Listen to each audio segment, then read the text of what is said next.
Buenas tardes, quiero saludaros a todos en el Señor. Hemos llegado al mes de abril ya y para mí es sumamente extraño el pensar que por todo un mes no he podido reunirme con muchos de vosotros. Sé que llevamos ya 3 domingos de confinamiento. Además, los 2 domingos anteriores yo estaba de viaje y tampoco pude estar con la iglesia y realmente os echo mucho de menos, pero seguimos descansando en los planes y la providencia del Señor que lo ha permitido y buscando maneras de seguir conectados, hablando unos con otros, orando unos por otros y también aprovechando para poder estudiar la palabra de Dios juntos. Y eso es lo que me gustaría que hiciéramos ahora por unos minutos. Las circunstancias que estamos viviendo lo están marcando todo y a la hora de pensar que podía compartir con vosotros de la palabra del Señor, pues obviamente uno está pensando en el día a día, todo lo que está sucediendo, pero también estaba pensando en la convicción que tenemos como iglesia en el estudio sistemático de la palabra de Dios, es decir, en el estudio versículo a versículo, el estudio de la palabra tal como se nos ha dado de parte de Dios, no cada uno tratando de buscar un versículo favorito para hablar de él o según lo que el periódico está diciendo, sino realmente yendo a la palabra y confiando en que el Señor nos habla y nos habla por medio de su palabra en cada circunstancia en la que estamos. Es por eso que después de estar un tiempo orando y pensando, me gustaría invitaros a que estudiemos juntos la carta de Pablo a los Filipenses. Mi esperanza es comenzar este estudio de esta manera, como estamos confinados, y poder terminarlo juntos en la iglesia, reunidos. Mi esperanza es, como digo, empezar confinados y terminar realmente confiados en nuestro Señor Jesucristo. Porque, hermanos y hermanas, toda prueba nos debe enfocar en Cristo. Toda situación por la que pasamos, difícil, pruebas diversas, como veíamos, como el apóstol Pablo dice, como el apóstol Pedro dice, aún Santiago también en su carta, todas estas pruebas deberían mostrarnos, como hemos ya reflexionado, nuestra necesidad de Dios y nuestra dependencia de Cristo. Y si hay algo que creo que todo el mundo está aprendiendo estos días, una lección que podríamos decir que todos estamos aprendiendo, es la de valorar más ciertas cosas que damos por muy normales, que damos por sentado, ¿verdad? Y cómo es el hecho de reunirnos.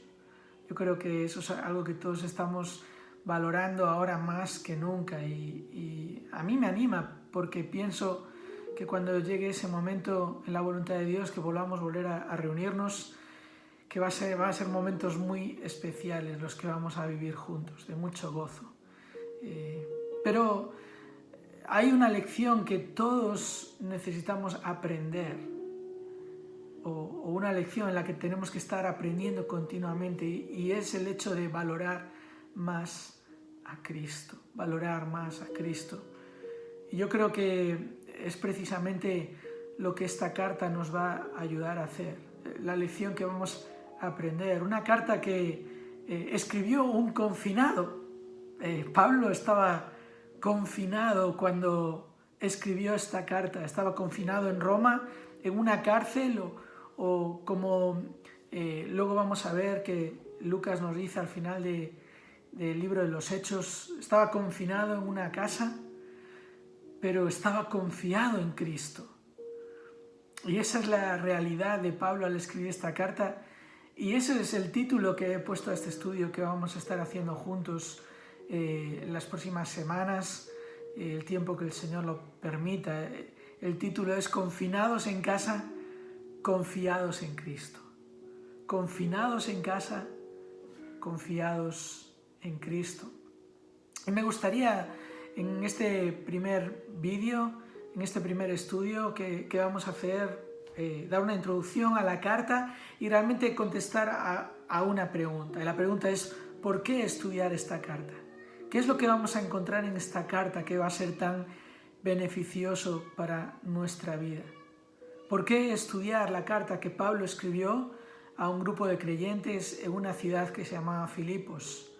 Bueno, eso es algo importante que debemos considerar a la hora de estudiar cualquier pasaje de la palabra de Dios. Nunca debemos perder de vista cuando nos acercamos a la palabra de Dios que Dios nos habló por medio de personas y circunstancias reales. Esto nos habla de la importancia de considerar el contexto de cada pasaje que estamos estudiando. Y no solo el contexto, sino también la intención del autor del libro que estamos estudiando.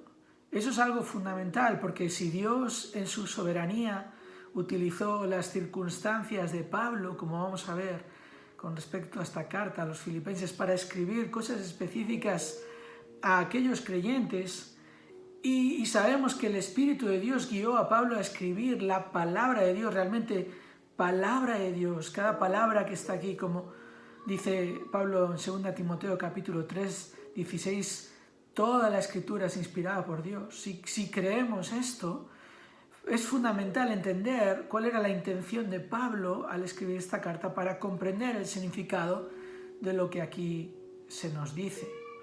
Nunca debemos cometer el error de ir con nuestras circunstancias y situaciones personales y de distorsionar lo que los pasajes bíblicos están diciendo. Ahora, no debemos tampoco caer en el error de pensar que como esto fue escrito pues hace casi 2000 años, que esto no tiene ninguna relevancia para nosotros, porque es la palabra de Dios. Y como el autor a los Hebreos nos recuerda, la palabra de Dios es viva y eficaz. ¿Qué quiere decir esto? Que siempre es actual. La palabra de Dios siempre está de actualidad. La palabra de Dios siempre está viva, siempre es útil para cada uno de nosotros y es eficaz. Hace aquello que Dios quiere hacer en nuestras vidas, como también el profeta Isaías nos recuerda que no vuelve vacía, sino que hace aquello para lo cual Dios le envió. La palabra de Dios es viva y eficaz y debemos estudiarla y debemos también recordar que si no la estudiamos adecuadamente podemos llegar a malinterpretarla. Y si no entendemos la intención del autor y el contexto en el que se escribió la carta, podemos llegar a cometer errores como uno muy típico que se comete precisamente en esta carta a los filipenses, cuando Pablo escribe en el capítulo 4, versículo 13, todo lo puedo en Cristo que me fortalece. Bueno, esto es un versículo de los más conocidos, ¿verdad? Es una frase que muchos incluso utilizan como un eslogan. Todo lo puedo en Cristo. Y entendiendo como que todo lo que yo me proponga, si creo en Cristo, va a ocurrir. Yo todo lo puedo en Cristo que me fortalece. Eso no es lo que Pablo está tratando de expresar aquí o de transmitir a los filipenses. Esto es lo que se conoce más hoy en día como el pensamiento positivo. Esto es algo cargado de humanismo. Lo que me proponga solo por el hecho de que soy positivo en cuanto a eso y creo en Cristo va a ocurrir y Cristo porque lo creo me va a fortalecer para que ocurra. Bueno, Pablo no está hablando en este pasaje acerca de que él puede hacer todo lo que se propone porque Cristo le fortalece, sino que Pablo puede enfrentar cualquier situación que Cristo permite en su vida porque Cristo le va a fortalecer y le va a proveer para lo que necesite en ese momento. Esto es lo que Pablo está diciendo aquí y el contexto nos muestra que Pablo aquí está hablando acerca del contentamiento, de cómo él había aprendido la lección de confiar en Cristo aun cuando estuviera pasando por tremenda necesidad, y también la lección de confiar en Cristo y dar gloria a Cristo cuando estuviera pasando por un tiempo de abundancia.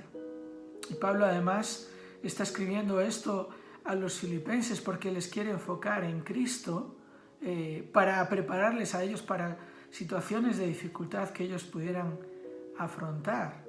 No es que todo lo que nos proponemos lo podemos en Cristo, sino que todo lo que Cristo permite que ocurra en nuestra vida, en Cristo nosotros vamos a poder permanecer, perseverar, porque Él va a proveer lo necesario para nuestras vidas. Es por eso que es importante que entendamos cuál es la intención que Pablo tenía al escribir esta carta a los filipenses. Y todo comienza, como decía al principio, con Pablo confinado en Roma. En los últimos versículos del libro de los Hechos se nos dice allí, Hechos capítulo 28 y versículo 30, y Pablo permaneció 2 años enteros en una casa alquilada y recibía a todos los que a él venían, predicando el reino de Dios y enseñando acerca del Señor Jesucristo abiertamente y sin impedimento. Bueno, ¿qué tipo de confinamiento estaba Pablo? Lucas nos describe aquí algo que sería parecido a lo que hoy se llama un arresto domiciliario. Luego podéis leer vosotros mismos los capítulos desde el 21 hasta el final del libro de los Hechos y podéis ver todo el contexto realmente de por qué Pablo está en esta situación. Él había tenido que apelar a César y fue llevado a Roma y él no sabía realmente qué es lo que iba a ocurrir con su vida. Él había apelado a César porque en Jerusalén querían acabar con su vida, pero él no sabía en este momento cuando llega a Roma y aún el tiempo que estuvo allí, qué iba a ser de él. Y es en esa situación en la que una de estas visitas llega a él desde Filipos. Leímos que recibía a todos los que a él venían y uno de los que a él vinieron era un hombre que se llamaba Epafrodito. Epafrodito era alguien que vino desde la iglesia en Filipos, posiblemente uno de los ancianos de la iglesia, uno de los pastores, no sabemos exactamente quién, pero Epafrodito fue enviado a visitar a Pablo allí a la cárcel en Roma.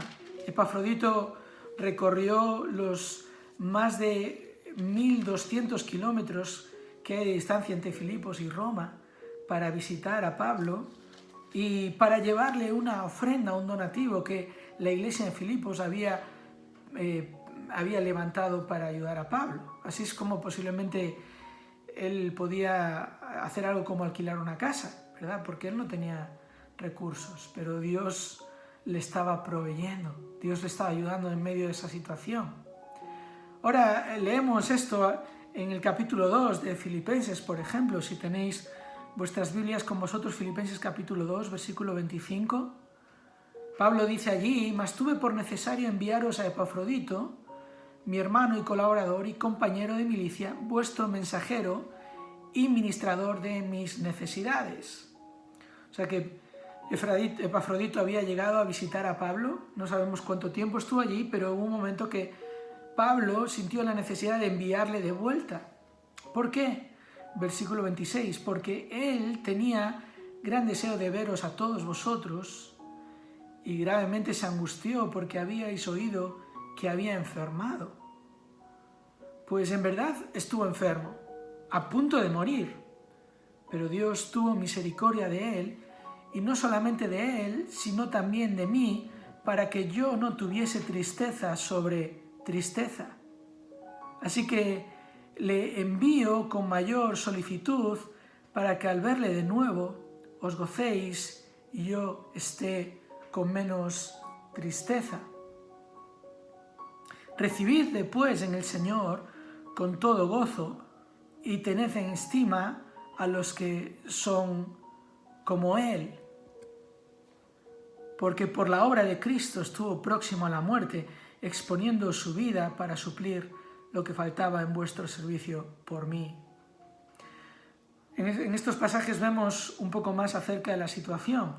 En algún momento en esta visita de Epafrodito a Pablo, una visita que probablemente tenía la intención de que Epafrodito estuviera un tiempo con Pablo, ayudándole. Él dice: vuestro mensajero y ministrador de mis necesidades.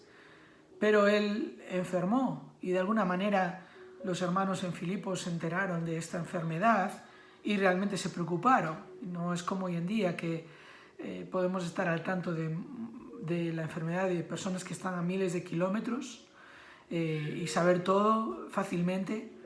Aquellas personas estaban realmente preocupadas y Epafrodito estaba también preocupado por ellos. Pablo entendió esta situación y le envió a Epafrodito, y al enviarle de vuelta a Epafrodito, le envió con esta carta. Y aquí es donde encontramos realmente el propósito por el cual Pablo escribió esta carta.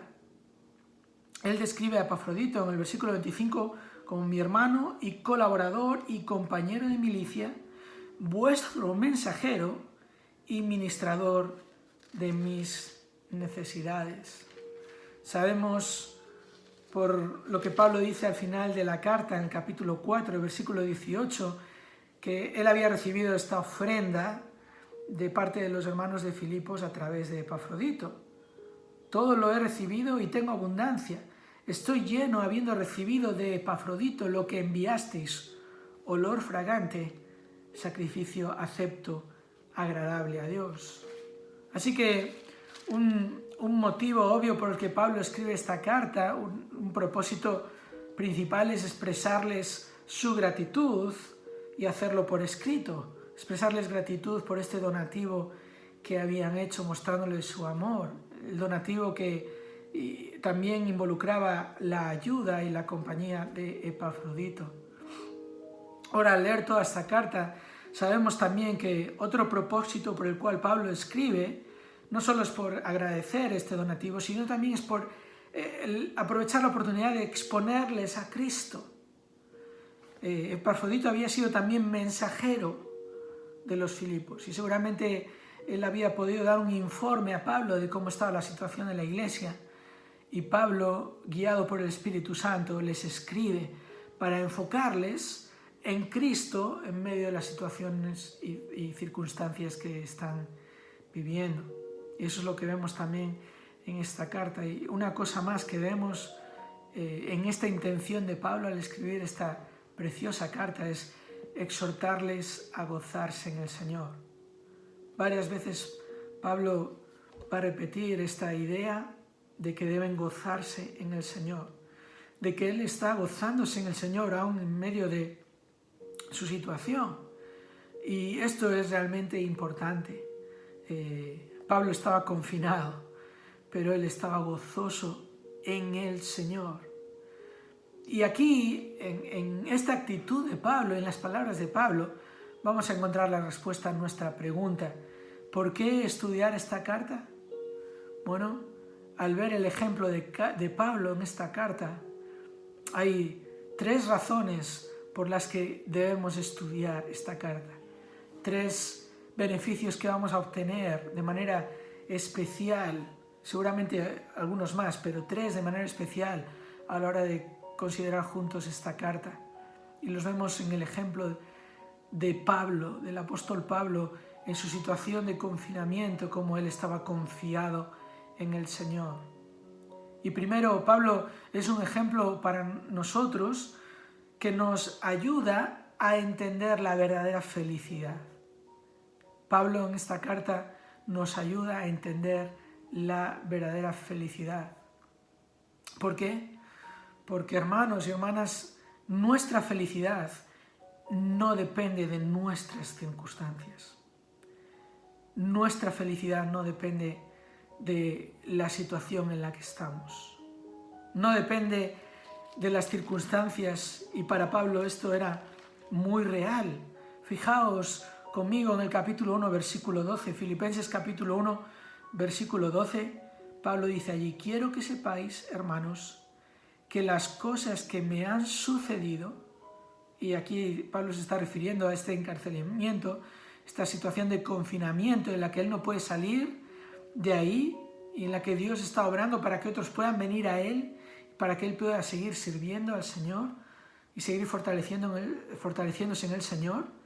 Pablo dice: las cosas que me han sucedido han redundado más bien para el progreso del Evangelio, de tal manera que mis prisiones se han hecho patentes en Cristo, en todo el pretorio y a todos los demás. Y la mayoría de los hermanos, cobrando ánimo en el Señor con mis prisiones, se atreven mucho más a hablar la palabra sin temor. Y Pablo dice, algunos a la verdad predican a Cristo por envidia y contienda, pero otros de buena voluntad. Los unos anuncian a Cristo por contención, no sinceramente, pensando añadir aflicción a mis prisiones, pero los otros por amor, sabiendo que estoy puesto para la defensa del Evangelio. ¿Qué pues? Versículo 18. Que no obstante, de todas maneras, o por pretexto o por verdad, Cristo es anunciado, y en esto me gozo y me gozaré aún. Vamos a ver el tremendo ejemplo del apóstol Pablo, como él había aprendido que la verdadera felicidad no estaba en las circunstancias en las que estamos. Podemos estar gozosos en una situación como la que estamos ahora y podemos estar tremendamente frustrados y deprimidos en situaciones en las que tenemos de todo. ¿Cuál es el punto en que encontramos este verdadero gozo y satisfacción? En Cristo. Y lo vemos en Pablo, cuando él dice, Cristo es anunciado, yo estoy bien, yo estoy gozoso. Lo que las personas necesitan es ser expuestos a Cristo, y si yo lo puedo hacer de esta manera tan limitada, bueno, hay otros que lo están haciendo aún siguiendo mi propio ejemplo. ¿Por qué? Bueno, ahí está quizás uno de los versículos centrales en esta carta, el versículo 21 del capítulo 1, porque Pablo dice, para mí el vivir es Cristo. Para mí el vivir es Cristo. Para mí el morir es ganancia. Y Pablo luego lo va a explicar, ¿verdad? El vivir es Cristo, el morir es estar con Cristo. Es aún mejor, porque ahora uno está unido a Cristo y sabe que Cristo está en él obrando y guiando su vida y teniendo el control de todo y cumpliendo sus promesas como hizo a sus discípulos, yo estoy con vosotros todos los días hasta el fin del mundo, pero aún mejor que esto es estar con Cristo. Entonces es de esta manera que Pablo está centrado, enfocado en Cristo, y es por eso que él puede exhortar a estos creyentes, aún en la situación en la que él está, regocijaos en el Señor siempre. Pablo dice esto en el capítulo 4, versículo 4. Regocijaos en el Señor siempre. Otra vez digo, regocijaos. Solo es posible una exhortación así cuando uno está en Cristo y cuando uno está comprendiendo las implicaciones de estar unido a Cristo. Así que por medio de estudiar esta carta que nos va a llevar a poner nuestros ojos en nuestro Señor y Salvador, vamos a entender la verdadera felicidad. Ahora, no solo es un ejemplo, Pablo, que nos ayuda a entender la verdadera felicidad, es un ejemplo también que nos ayuda a experimentar la verdadera paz, porque Pablo va a hablar acerca de esto en el capítulo 4. De hecho, Pablo va a hablar de experimentar una paz que sobrepasa todo entendimiento. Filipenses capítulo 4, versículo 6.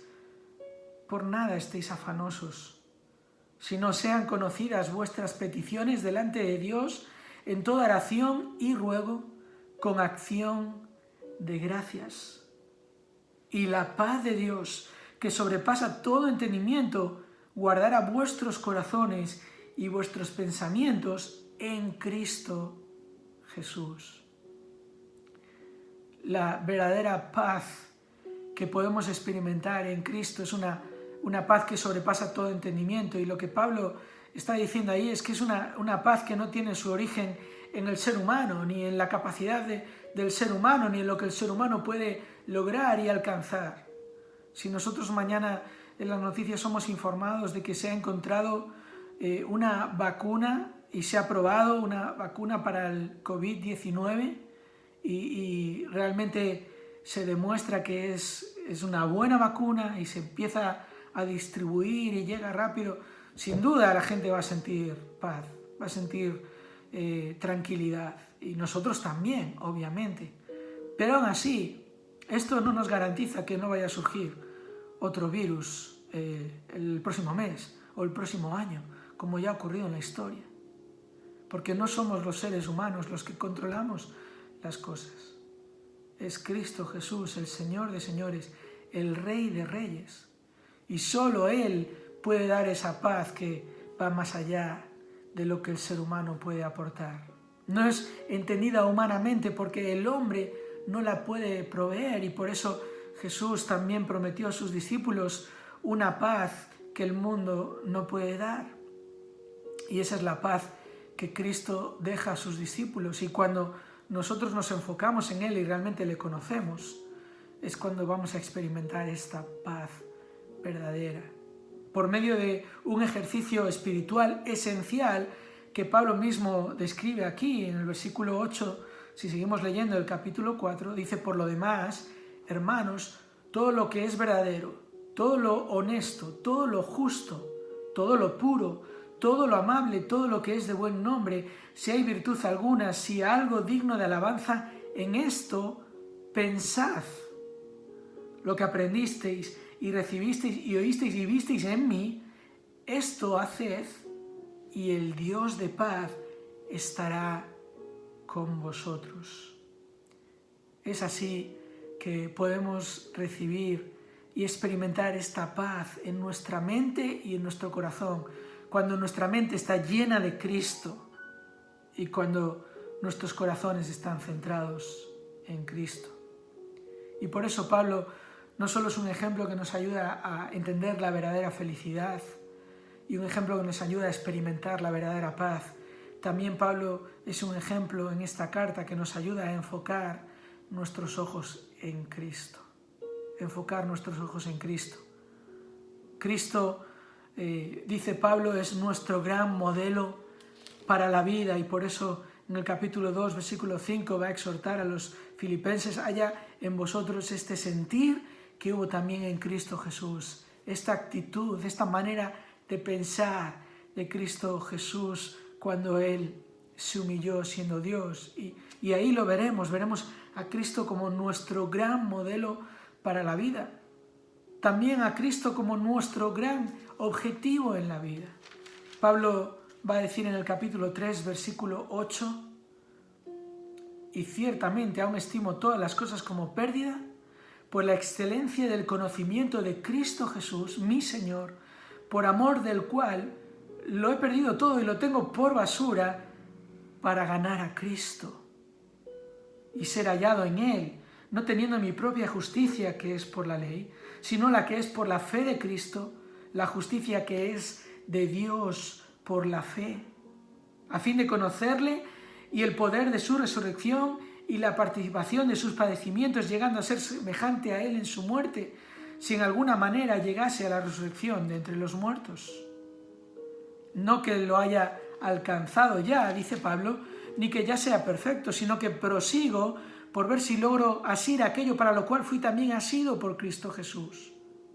Hermanos, yo mismo no pretendo haberlo ya alcanzado, pero una cosa hago, olvidando ciertamente lo que queda atrás y extendiéndome a lo que está delante, prosigo a la meta, al premio del supremo llamamiento de Dios en Cristo Jesús. Cristo es nuestro gran objetivo en la vida. Cristo es también nuestra gran esperanza en la vida. Por eso, poco después, en el versículo 20 también del capítulo 3, Pablo le recuerda a los filipenses que nuestra ciudadanía está en los cielos, de donde también esperamos al Salvador, al Señor Jesucristo, el cual transformará el cuerpo de la humillación nuestra para que sea semejante al cuerpo de la gloria suya, por el poder con el cual puede también sujetar a sí mismo todas las cosas. Cristo es nuestra gran esperanza en la vida, nuestro modelo, nuestro objetivo, nuestra esperanza, nuestro maestro, nuestro gran maestro para la vida. Pablo mismo habla de esta lección del contentamiento que veremos en el capítulo 4, versículos a partir del 10, Ahí Pablo dice en el versículo 12, sé vivir humildemente y sé tener abundancia, en todo y por todo estoy enseñado, así para estar saciado como para tener hambre, así para tener abundancia como para padecer necesidad, todo lo puedo en Cristo que me fortalece. Es Cristo quien nos enseña a contentarnos, a saber valorar lo que tenemos, a recordar que para todo lo que nos ocurra, ya sean tiempos de necesidad, ya sean tiempos de abundancia, ya sean tiempos de incertidumbre, ya sean tiempos de gozo, ya sean tiempos de confinamiento, ya sean tiempos de comunión, Cristo es quien nos fortalece. Cristo es además nuestro gran consuelo en la vida. Pablo termina esta carta diciendo: la gracia de nuestro Señor Jesucristo sea con todos vosotros. Oh hermanos, la gracia de Dios mostrada en Cristo. Todo lo que tenemos no lo merecemos, todo lo bueno que tenemos y todo lo malo que nos pudiera ocurrir, suceder, es lo que merecemos. Nosotros, como todo ser humano, nos rebelamos contra Dios y somos pecadores que necesitan un Redentor, un Salvador, y lo tenemos en Cristo. La gracia de nuestro Señor Jesucristo sea con nosotros, porque la gracia del Señor Jesucristo ha sido con nosotros. Así también es como Pablo comienza su carta a los Filipenses. Filipenses 1:1, Pablo y Timoteo, siervos de Jesucristo, a todos los santos en Cristo Jesús que están en Filipos.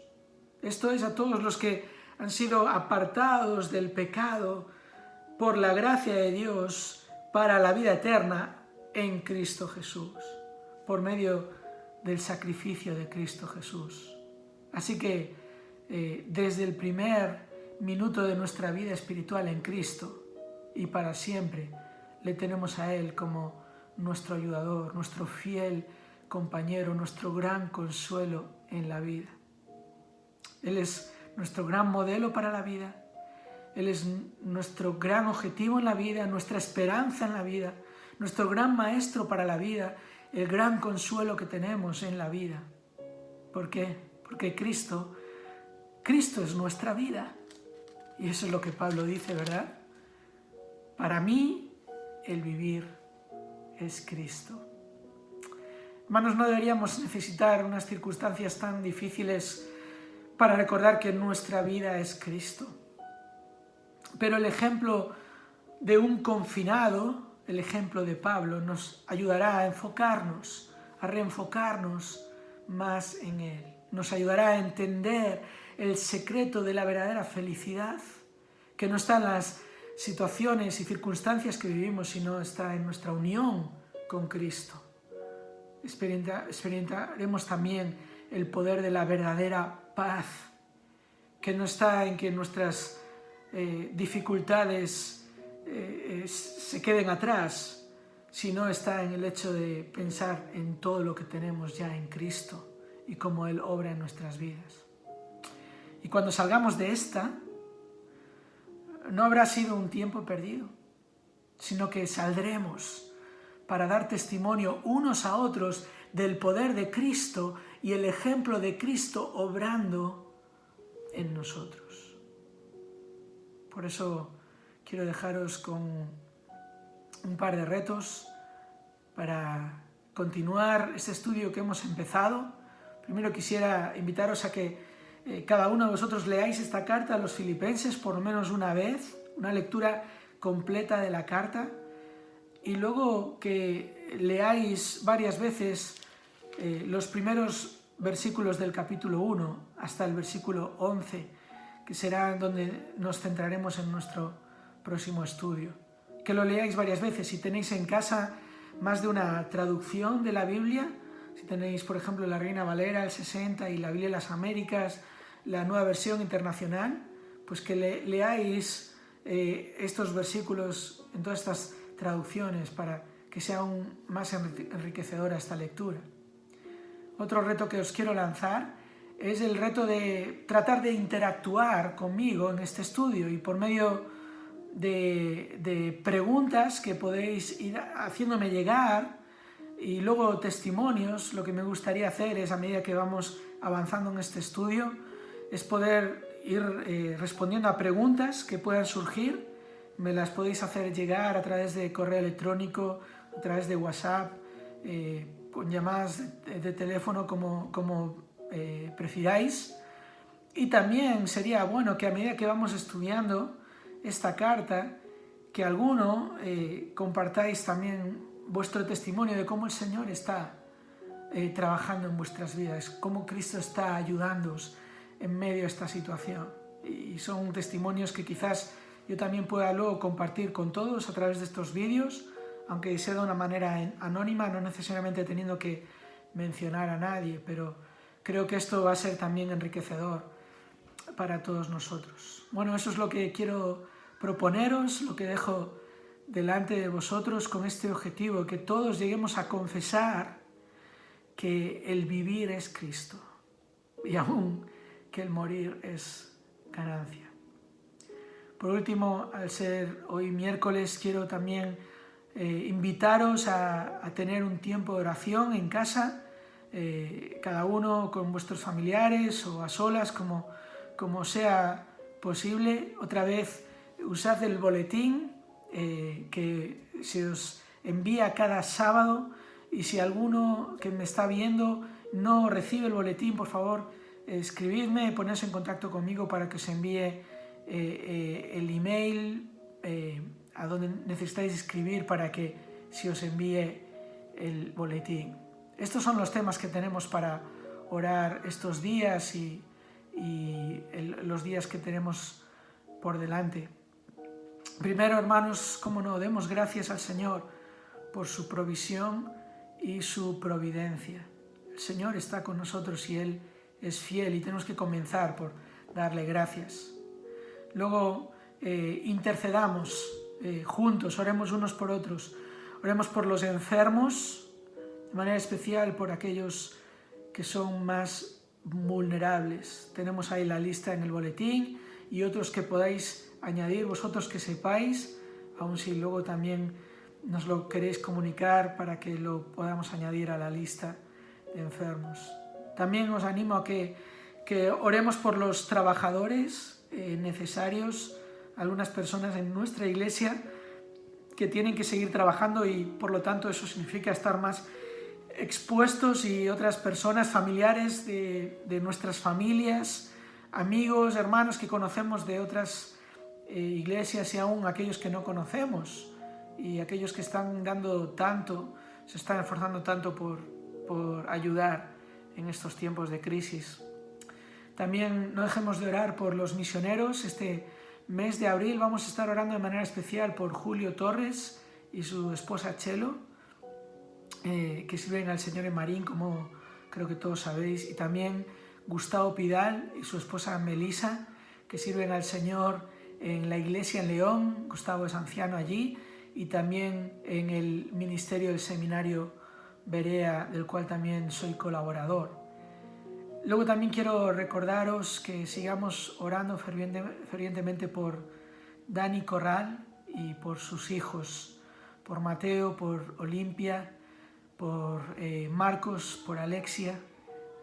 Hace casi un mes que Aida fue llevada a la presencia de su Señor, y Daniel estos días mandaba su carta de oración que me gustaría compartir con cada uno de vosotros, así que lo enviaré en el correo que voy a enviar también hoy mismo, para que podáis leer acerca de cómo está él y también orar por él. Él nos deja motivos de oración. Y por último, quiero también que estemos orando de manera especial por nuestros queridos Esteban y Tania. En este momento, hasta donde yo sé, Tania aún no ha dado a luz, pero prácticamente está a punto ya de salir de cuentas en pocos días. Estemos orando de manera especial porque es siempre una situación, ¿verdad? Pues de nervios. Es su primer bebé, esta niña preciosa que en la voluntad de Dios va a nacer, pero son situaciones muy particulares las que estamos viviendo. Sabemos también que los médicos están poniendo especial cuidado en las mujeres embarazadas, pero oremos y pongamos a nuestros hermanos en manos del Señor para que su pequeña nazca bien y traiga mucha felicidad a esta amada familia de nuestra iglesia.